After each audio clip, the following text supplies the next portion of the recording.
Assalamualaikum sahabat. Syekh Abdul Qadir Jailani adalah nama yang begitu agung dalam dunia Islam. Beliau bukan hanya seorang ulama besar dalam bidang fikih dan tasawuf, tetapi juga seorang wali Allah yang memiliki kedudukan spiritual tertinggi di antara para wali lainnya. Julukan Sultanul Aulia, rajanya para wali, yang disematkan kepadanya bukanlah tanpa alasan. Kedudukan Syekh Abdul Qadir Jailani dalam dunia tasawuf dan kewalian begitu tinggi hingga beliau disebut sebagai wali kutub, yaitu wali yang menjadi poros atau pemimpin para wali lainnya pada masanya. Para ulama dan pecinta tasawuf dari berbagai generasi mengakui keutamaan dan keistimewaan beliau. Dalam dunia sufi, seorang wali yang mencapai maqam qutbiyah, kedudukan sebagai wali kutub, akan memiliki karomah yang sangat luar biasa.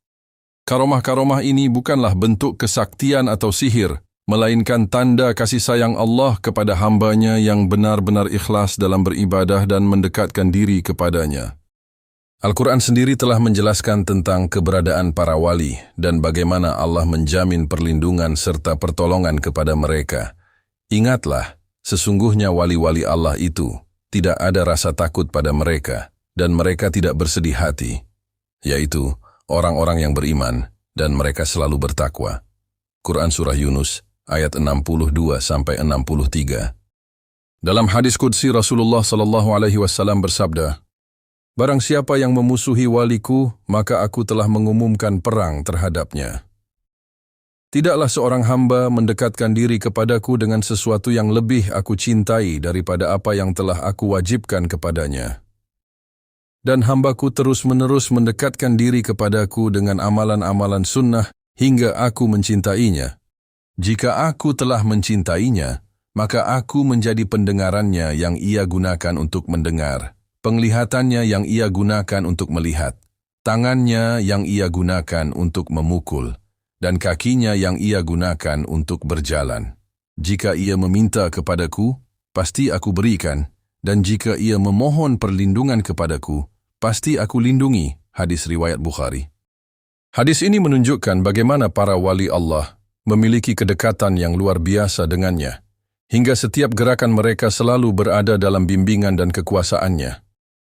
Di antara karomah yang paling sering disebut tentang Syekh Abdul Qadir Jailani adalah kemampuannya menghidupkan orang mati serta berjalan di atas air. Kedua peristiwa ini menjadi bukti betapa tingginya makam beliau di sisi Allah. Berikut ini adalah kisah-kisah yang menunjukkan keajaiban tersebut. Yang pertama, karomah menghidupkan orang mati, bukti kekuasaan Allah. Sebelum membahas kisah karomah Syekh Abdul Qadir Jailani dalam menghidupkan orang mati, penting bagi kita untuk memahami konsep karomah dalam Islam.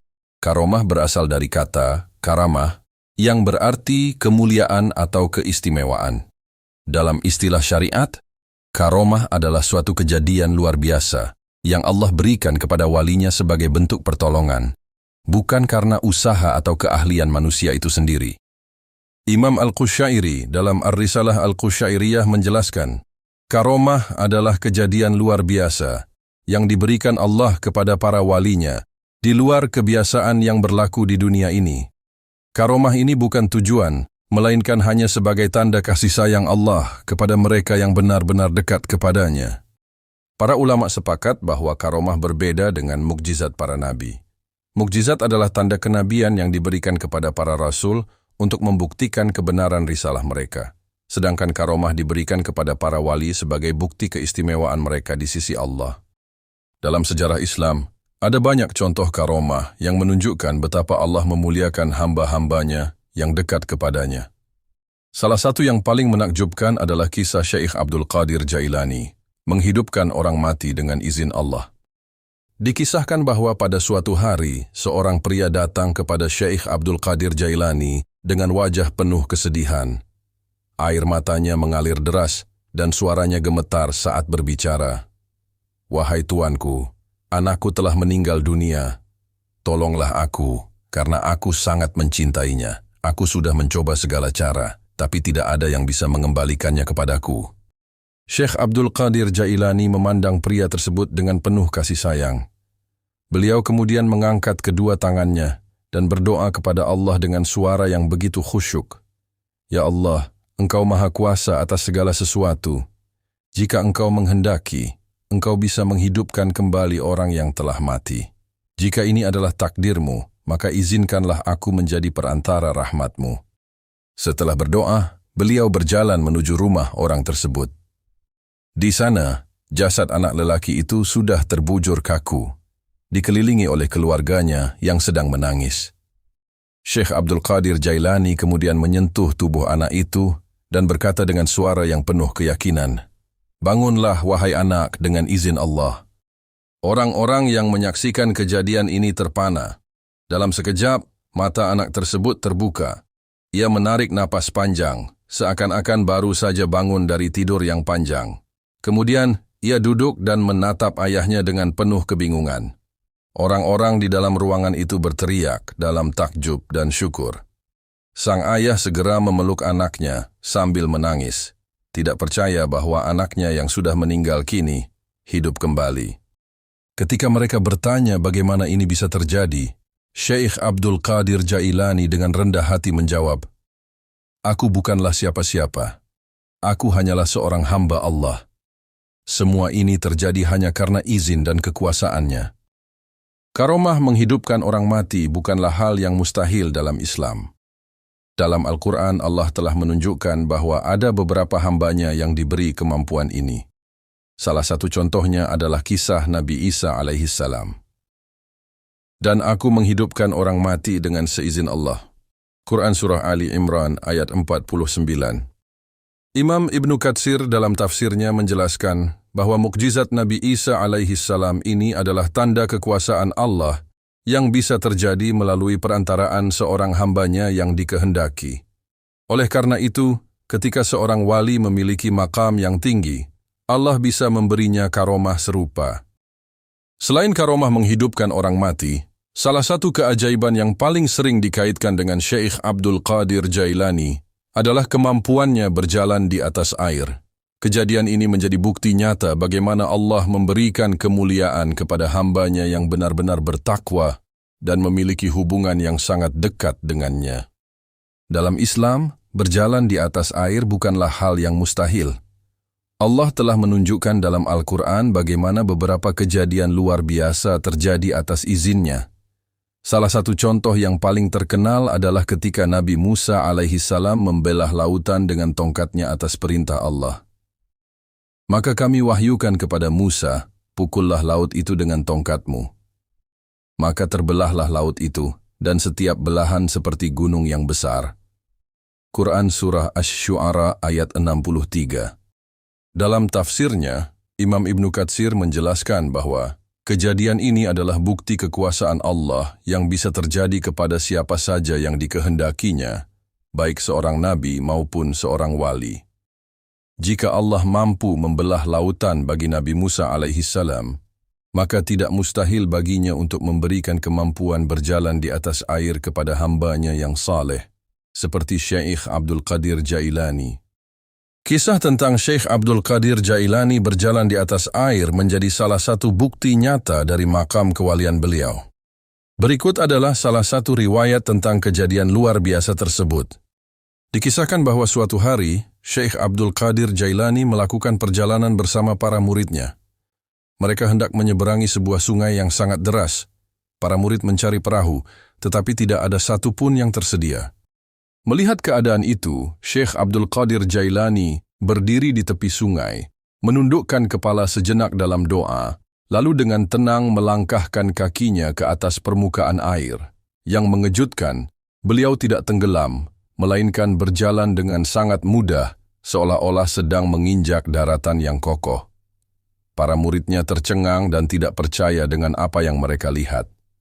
Salah satu murid memberanikan diri bertanya, "Wahai tuanku, bagaimana mungkin engkau bisa berjalan di atas air seperti ini?"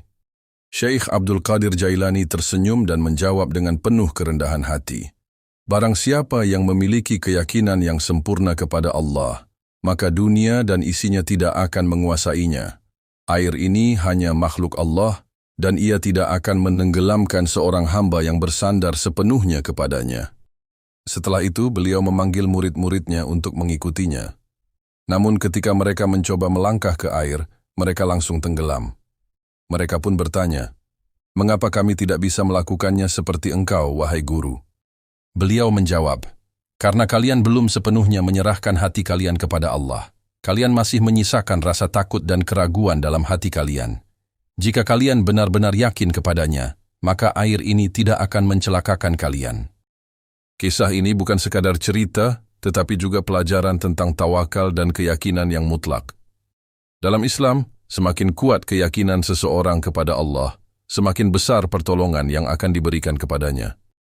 Para ulama tasawuf menjelaskan bahwa berjalan di atas air bukanlah tujuan utama seorang wali, tetapi hanya sebuah tanda dari Allah. Imam Al-Ghazali dalam Ihya Ulumuddin menyebutkan, seorang wali tidak mencari karomah untuk membuktikan dirinya, tetapi karomah datang sebagai akibat dari kedekatannya dengan Allah. Jika seseorang berjalan di atas air tetapi hatinya tidak dekat dengan Allah, maka itu hanyalah kesia-siaan. Imam Junaid Al-Baghdadi juga berkata, "Jika engkau melihat seseorang berjalan di atas air atau terbang di udara, tetapi ia tidak menjalankan syariat dengan baik, maka ketahuilah bahwa ia bukan wali Allah, tetapi pengikut setan." Hal ini menunjukkan bahwa karomah bukan ukuran utama kewalian seseorang, tetapi ketaatan kepada Allah dan kesucian hati lebih utama daripada segala bentuk keajaiban duniawi. Karomah-karomah yang dimiliki oleh Syekh Abdul Qadir Jailani bukanlah untuk pamer atau membuktikan kekuatan diri, tetapi sebagai bukti kasih sayang Allah kepada hamba-hambanya yang saleh. Ada beberapa hikmah yang bisa kita ambil dari kisah-kisah beliau. Yang pertama, tawakal yang sempurna kepada Allah. Syekh Abdul Qadir Jailani mengajarkan bahwa jika seseorang benar-benar menyerahkan dirinya kepada Allah, maka Allah akan menolongnya dengan cara yang tidak disangka-sangka. Yang kedua, keyakinan yang kuat membawa keberkahan. Beliau menunjukkan bahwa iman yang kuat dapat menghilangkan segala ketakutan dan kesulitan dalam hidup. Yang ketiga, karomah bukan tujuan tetapi anugerah. Seorang wali tidak meminta karomah, tetapi karomah datang sebagai efek dari kedekatannya dengan Allah. Yang keempat, menjaga syariat adalah lebih utama daripada karomah. Meskipun memiliki karomah yang luar biasa, Syekh Abdul Qadir Jailani tetap dikenal sebagai ulama yang sangat ketat dalam menjalankan syariat Islam. Dari semua kisah dan keutamaan yang telah kita bahas, jelaslah mengapa Syekh Abdul Qadir Jailani disebut sebagai Sultanul Aulia, rajanya para wali. Beliau mencapai makam tertinggi dalam kewalian dengan ketaatan dan ketakwaan yang luar biasa. Karomah yang beliau miliki bukan hanya banyak, tetapi juga sangat luar biasa, menunjukkan bahwa Allah telah memilihnya sebagai pemimpin para wali pada zamannya. Ilmu dan hikmah beliau tersebar luas hingga saat ini, menjadikannya teladan bagi para pencari kebenaran dan tasawuf. Beliau adalah sosok yang sempurna dalam ilmu syariat dan hakikat, menjadikan dirinya sebagai contoh keseimbangan antara ilmu dan spiritualitas. Sebagai umat Islam, kita tidak boleh hanya terpesona dengan karomah-karomah para wali, tetapi lebih dari itu, kita harus meneladani ketakwaan, kezuhudan, dan kecintaan mereka kepada Allah. Semoga kisah ini menambah kecintaan kita kepada para wali Allah dan semakin mendekatkan kita kepadanya. Wahai Allah, jadikanlah kami hamba-hambamu yang bertakwa, yang dekat kepadamu, dan yang senantiasa mengikuti jejak para walimu yang saleh. Amin ya Rabbal Alamin.